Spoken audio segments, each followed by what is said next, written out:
Hey everybody, my name is Marcus, and in this video I'll show you a simple way how you can add text hyperlink in Wix. So let's start.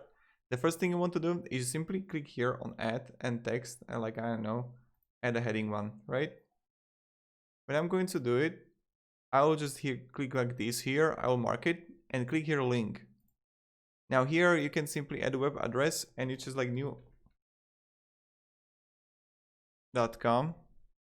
and click done. When you're gonna have it, click preview, and when I'm going to just click on it, voila, here we got a YouTube. So this is pretty much how you do it.